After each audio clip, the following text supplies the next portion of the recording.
Amici miei cari, oggi sono qui per donarvi un regalo eccezionale, una nuova e inedita visione che si avvicina ancora di più ai nuovi concetti estetici dell'arte odierna, ovvero quello di vedere sì le opere, ma non con il senso dell'occhio, bensì con la percezione tattile.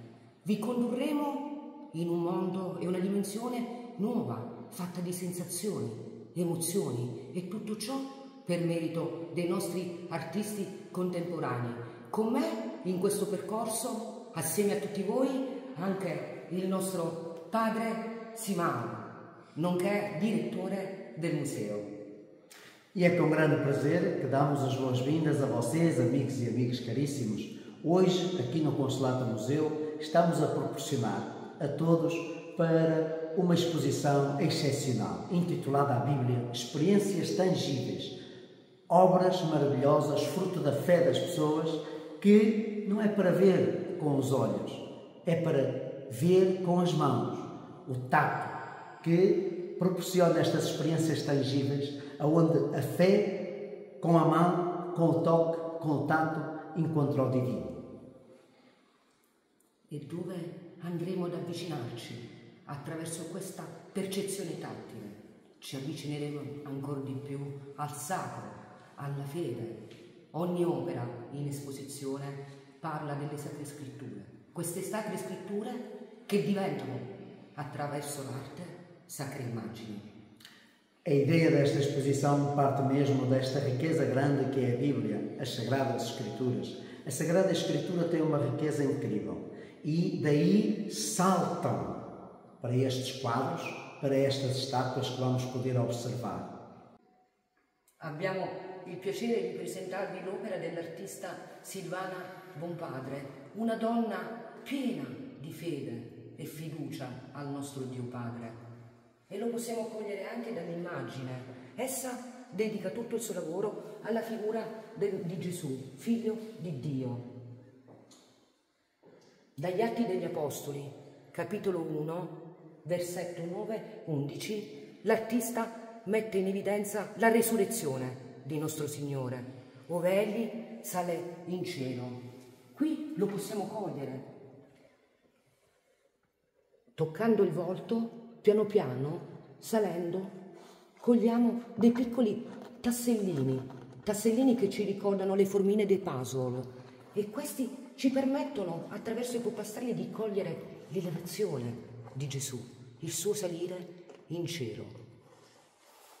È emozionante poter sentire con gli occhi chiusi come le palpebre di nostro Signore, così socchiuse, emanano e ispirano amore incondizionato, merito dell'artista Silvana Bonpadre. E chegamos agora aqui a esta obra de Silvana Bonpadre, esta obra que se intitula Jesus Sobe ao Céu. É uma obra que se presta a ser conhecida pelo tato, e pelo tato pode-se perceber, tem os olhos fechados, está em paz, tranquilidade, com a sua áurea, e estes pedacinhos que lembram como pequenos pedaços de um puzzle, falam desta variedade e de todos aqueles que fazem parte desta ascensão de Jesus aos céus. Jesus sobe ao céu e com isso nos eleva também a nós e nos chama para um dia também seguirmos atrás. E esta obra então é expressada aqui também por uma grande autora, Silvana Bonpadre.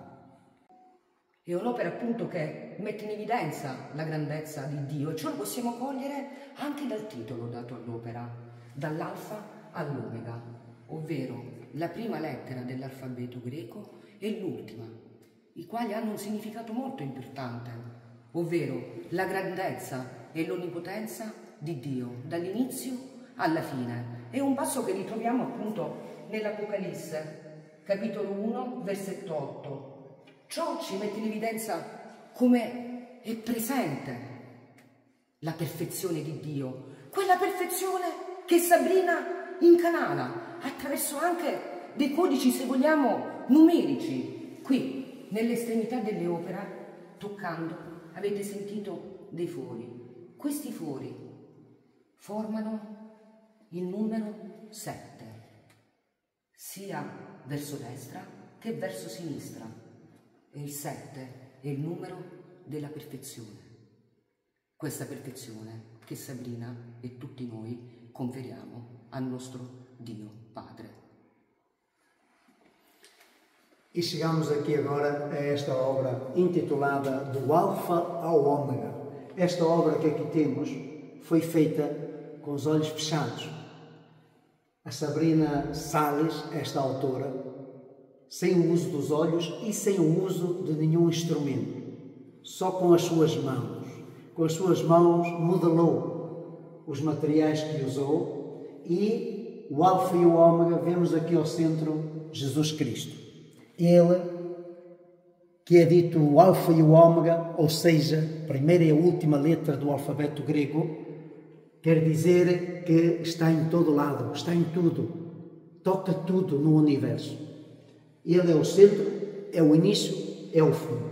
Nesta obra temos também presente Moisés e Arão, eles dois que se dedicaram a libertar o povo de Israel da escravidão do Egito, chamados por Deus, por causa deste grande amor de Deus pela humanidade, pelo povo de Israel e para todos, seguiram e foram então, ajudaram o povo a libertar. E é isso que o Cristo, Alfa e Ômega, faz também a nós.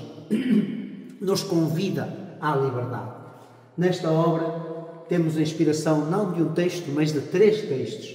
Temos do Salmo 133, do Evangelho de São João e do Apocalipse, onde diz o Senhor Deus, eu sou o Alfa e o Ômega. E é esta frase que inspirou a nossa grande artista Sabrina, que tantos detalhes, por exemplo, nestes cantos, temos aqui estes furos, e estes furos estão a mostrar o 7, seja para o lado da esquerda, seja para o lado da direita, o 7 representado. E como sabemos na Bíblia, o 7, e para os judeus, é o número perfeito, é a perfeição. Por isso Deus criou o mundo em 7 dias, porque é o número da perfeição que vem de Deus e que Deus nos chama para seguirmos.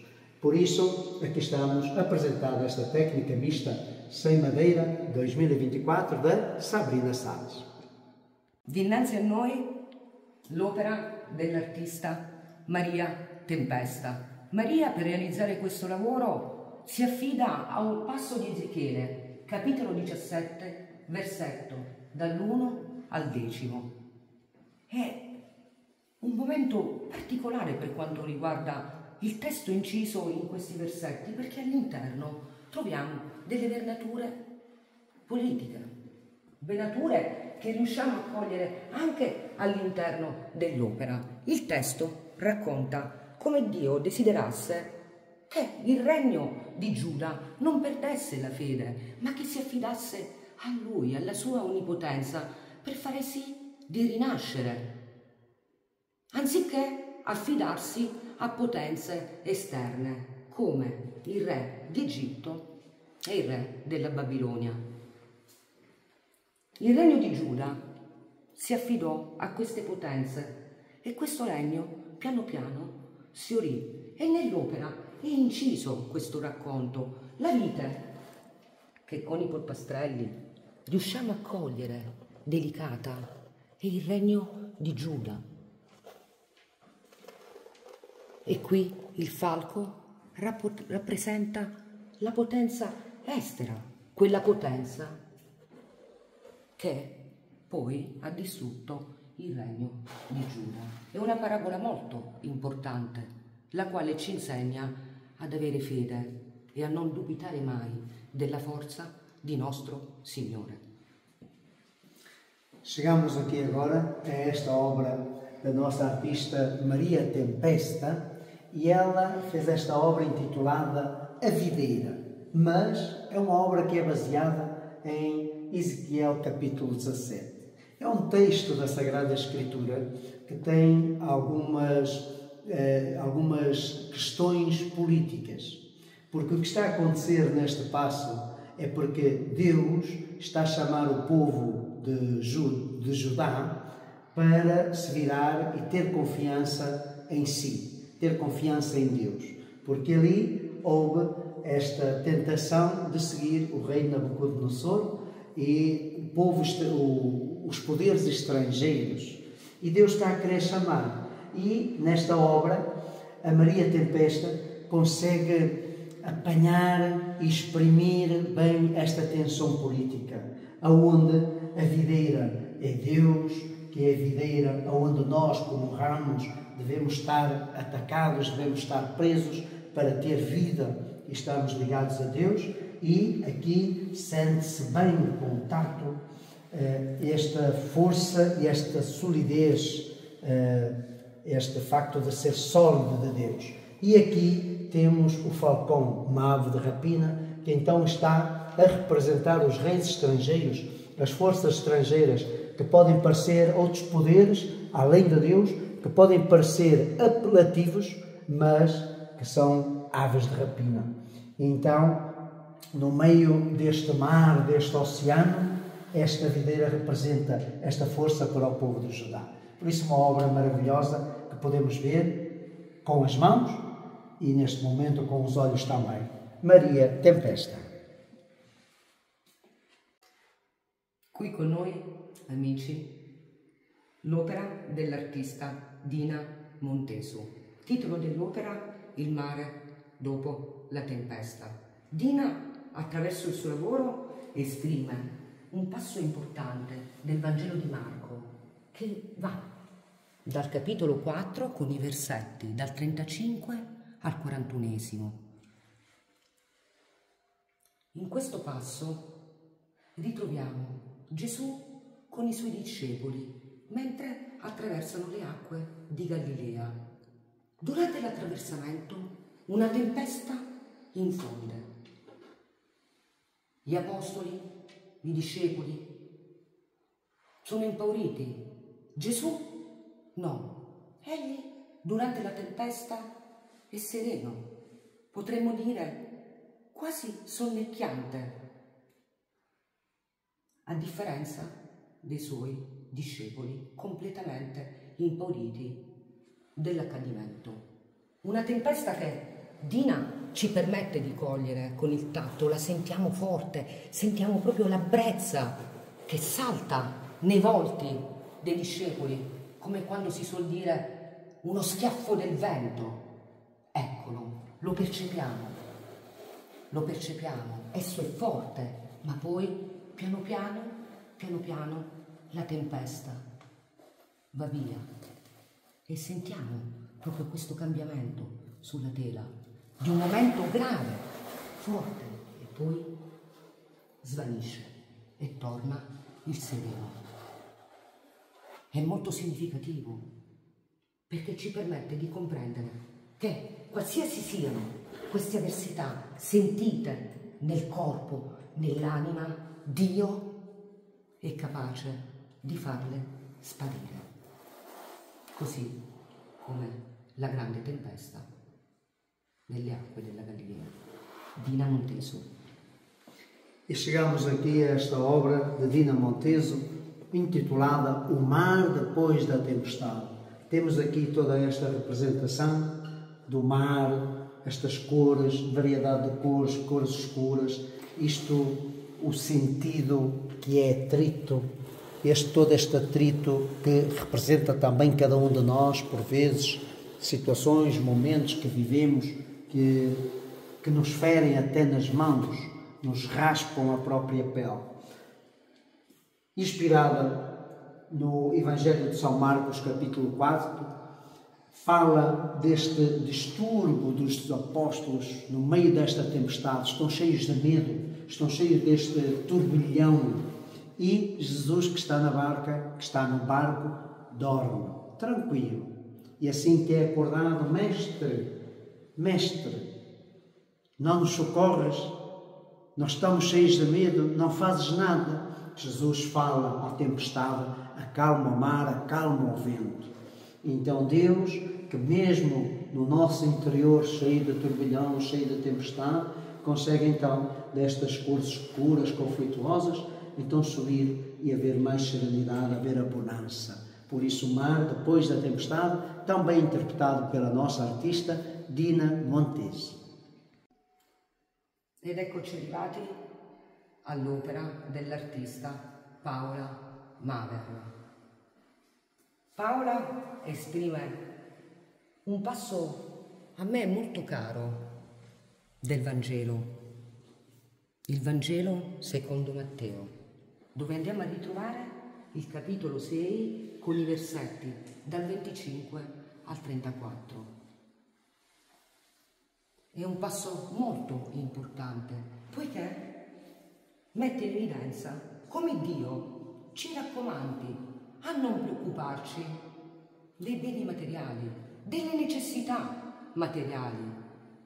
E per dar maggior valore alle sue parole, egli mette in evidenza i fiori, gli animali, raccontando come essi, pur non lavorando, pur non tessendo, essi sono lì, completi, il fiore nel loro splendore e gli animali nella loro serenità. Nell'opera andiamo a ritrovare questi elementi, dove il giglio diventa proprio questa parte, dove Dio ci mette in evidenza come il giglio, i fiori non si preoccupano, eppure, ecco, vivono nella loro bellezza. Il giglio si trova qui, su un vaso. Questo vaso ha le forme, i tratti somatici di un uomo. Ed ecco che diventa una chiave di lettura importante. Diventa quell'invito del nostro Dio di staccarci da questi elementi materiali della vita che appunto lo accorpano il volto, l'uomo all'interno di questo vaso, proprio a sottolineare il legame che l'uomo ha con le necessità materiali. Ed ecco che pian piano erge un giglio, quel giglio che va a diventare la speranza di noi uomini capaci di allontanarci dalle preoccupazioni, delle necessità materiali. È molto bello percepire anche l'agnello, il quale simbolizza la serenità degli animali. Lo cogliamo, l'agnello che abbraccia questo vaso, che protegge l'uomo, l'agnello che ha fiducia di questo cambiamento del genere umano, dove le necessità materiali non diventano più l'alta preoccupazione a favore dello spirito. Paola Maver. Paola riesce a realizzare nel suo lavoro anche un'attenzione in più. Il titolo dell'opera è Amen, così sia. Essa ce lo ricorda anche con il codice Braille, quindi potremmo dire con l'alfabeto dei non vedenti. E anche qui possiamo sentire e percepire da questi codici, in questo caso, l'intensità e la volontà dell'artista di far arrivare il suo messaggio a tutti. E é assim que chegamos a esta obra da Paola Maver. Amém, assim seja. Inspirado no Evangelho segundo São Mateus, do capítulo 6. Este passo do Evangelho que é tão lindo, que diz: não se inquietem com as necessidades diárias, o Pai sabe do que precisam. É sobre os lírios e os pássaros. Vocês valem muito mais do que os lírios e os pássaros. E eles não se preocupam e vestem-se lindamente. São lindos e bonitos, como o lírio, como os pássaros, que Deus cuida. Então, nesta inspiração, a Paola Maver colocou então este lírio aqui, que brota como esta semente que explode, germina, e vem este lírio com uma beleza única. E aqui também representado, que podemos ver também com as mãos. Sai deste vaso que representa o homem, a mulher, o ser humano, cada pessoa. E temos aqui também o cordeiro que representa a paz, representa a serenidade. Na Bíblia, o Cordeiro de Deus é Deus, é Jesus Cristo, é Deus que aconchega o homem neste seu amor, nesta sua mansidão, nesta sua misericórdia.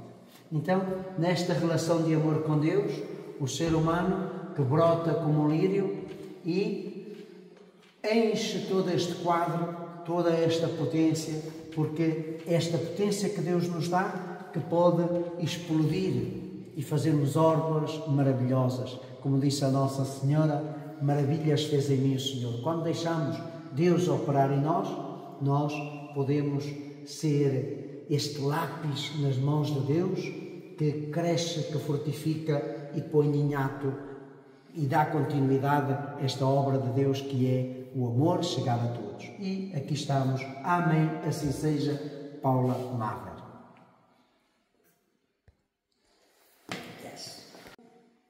Dinanzi a noi l'opera dell'artista Francesco Masala. Il titolo dell'opera è La tomba vuota. Francesco, per realizzare questo lavoro, ha preso spunto dal Vangelo secondo Matteo, capitolo 28, versetto 10. In questo versetto, in evidenza, è la risurrezione di nostro Signore. Egli, dopo la sua morte, annuncia ai suoi fratelli di andare in Galilea, perché lì lo vedranno. Questo aspetto è percepibile nell'opera di Francesco. Quel legame che vi è tra la vita, la morte e la risurrezione, tra la materia e lo spirito. E qui lo percepiamo. In alcuni punti sentiamo la presenza di questi elementi materici. Poi, muovendo la mano, tutto un tratto ci ritroviamo in parti più leggere, più delicate, proprio a testimoniare questa contrapposizione tra la materia e lo spirito, quale ha permesso al nostro Signore di risorgere. Francesco Masala.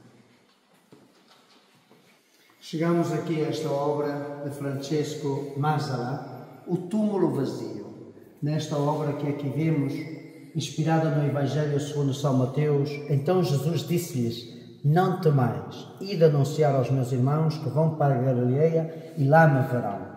Temos aqui esta parte do rosto de Jesus, a escuridão, evocando a morte no túmulo, evocando todo aquele sofrimento, aquela paixão, e daqui então a luz da ressurreição.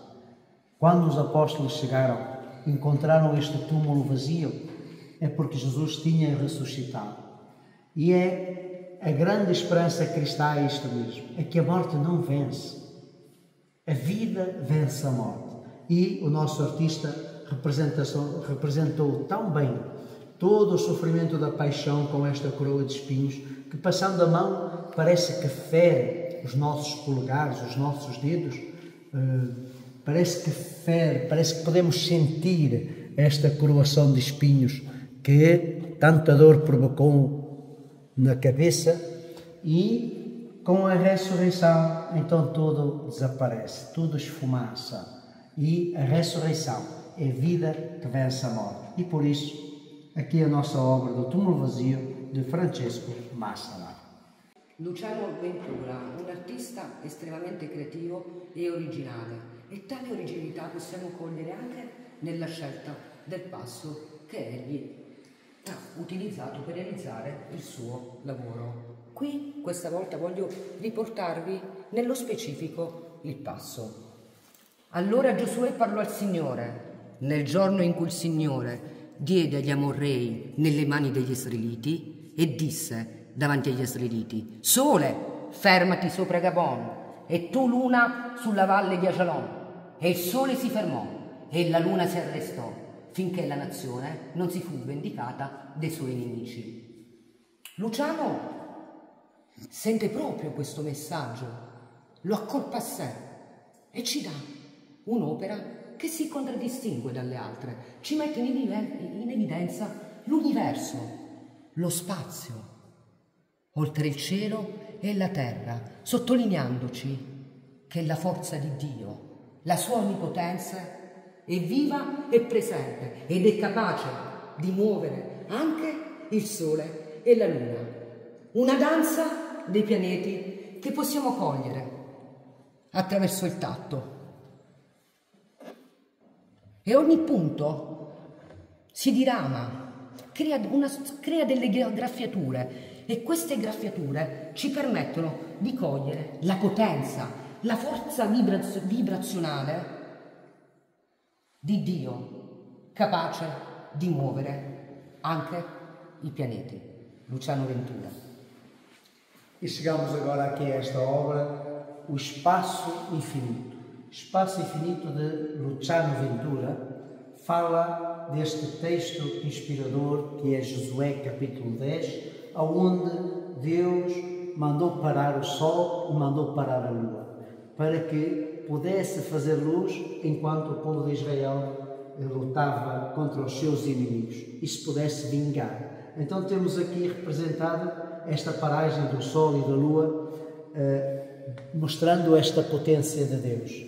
Neste quadro, que podemos sentir as várias ondas, fala deste poder de Deus que criou o universo e por isso pode comandar o universo. Sentimos aqui, nesta técnica de acrílico sem painel, com 90 por 30 centímetros, esta obra fala deste grande poder de Deus que até pode comandar o sol, a lua, os astros. Fala deste grande amor de Deus que por nós pode fazer tudo. E por isso o Espaço Infinito de Luciano Ventura. La sensibilità artistica di Pericles Vega è fortemente evidente anche per quanto riguarda la parabola che egli ha scelto. Egli esprime la parabola del figlio prodigo, la quale si trova nel Vangelo di Luca, capitolo 15, versetto 18 fino al 21. In questi versetti viene narrata la storia di un figlio che, dopo aver ricevuto l'eredità dal padre, va via di casa e ritornerà solo ed esclusivamente dopo aver sperperato tutti i denari. Decide appunto di ritornare a casa, umiliato e dispiaciuto e anche pentito. Si avvicina al padre. Il padre lo perdona, lo accoglie nuovamente nella sua casa. Ed è questo che cogliamo nell'opera di Pericles.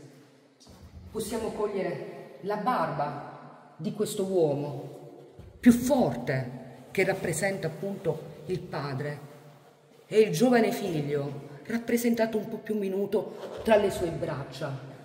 Ciò che percepiamo è proprio questo aspetto carico di pathos, di amore incondizionato che il padre ha per il proprio figlio, e lo sentiamo in ogni elemento cogliamo questo abbraccio, in tutto il registro compositivo. È un'opera molto bella, perché attraverso questa parabola possiamo capire il significato più importante che vi è incanalato, ovvero che Dio ci perdonerà sempre. Questo Padre impersonifica Dio, nostro Padre, il quale ci perdonerà sempre e comunque ci accoglierà a braccia aperte per stringerle e tenerci con sé. Pericles Vega. É com grande destreza que o nosso Pericles Vega intitulou esta obra O Filho Pródigo. Inspirou-se nesta passagem da Sagrada Escritura onde um dos filhos, o filho mais novo, pede a herança ao pai, vai pelo mundo fora, gasta toda a sua parte da herança até ficar numa situação em que passa fome e está mal. Então, arrependido, volta com humildade a pedir perdão ao pai. E aquele pai, que estava sempre à porta à espera que este filho voltasse, corre para ele, abraça. Péricles conseguiu, nesta obra, meter os vários traços deste pai que tem uma barba ríspida, que sobreviveu ao passar dos anos e consegue descrever também este abraço, que parece um abraço que, estando presente em toda a obra, é um abraço universal. É este o abraço de Deus.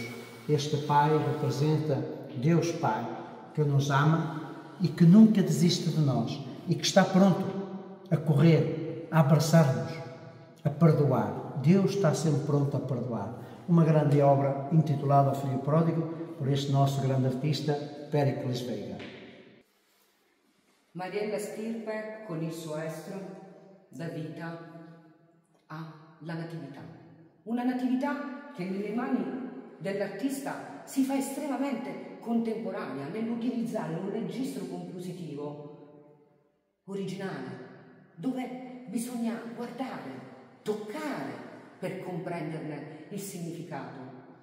Qui il passo mette in evidenza come furono i pastori i primi ad essere chiamati a visitare la nascita di Gesù, chiamati da un angelo. Essi, appunto, li ritroviamo inseriti all'interno di questo tessuto, un tessuto che diventa simbolo di povertà, dato che questo momento si è compiuto all'interno di una mangiatoia, quindi all'interno di uno spazio umile, e questo rappresenta questo spazio, e a sua volta l'albero, che in qualche modo è anche assorbito all'interno, richiama l'umiltà dell'uomo e evidenzia i pastori, i primi, i più umili. Hanno avuto l'onore e l'orgoglio di essere al cospetto della nascita di Gesù. Particolare è come l'artista realizza il volto della Madonna e il volto del bambino Gesù. Egli non riporta nessun tratto somatico, proprio per riuscire a comprendere la beatitudine santa delle immagini, la loro purezza. Scorgendo con il tatto ci spostiamo verso questa parte che si sposa con il tronco, che è appunto simbolo di umiltà, è emblema dei pastori. Qui su ritroviamo l'angelo, un accenno delle sue ali, come a testimoniare l'evento e soprattutto a testimoniare che esso era lì in prima linea, ed ecco che si ritrova in questa parte in prima linea, per poi, dopo la sua comunicazione, ha inizio la storia, una delle più belle, la Natività, Mariella Stirpe. E nesta obra intitulada A Natividade de Mariella Stirpe, temos a Natividade representada, inspirada no Evangelho de São Lucas, capítulo 2. Temos aqui a Nossa Senhora com o menino e a representar esta manjedoura está este tronco de árvore que se sente, que se toca.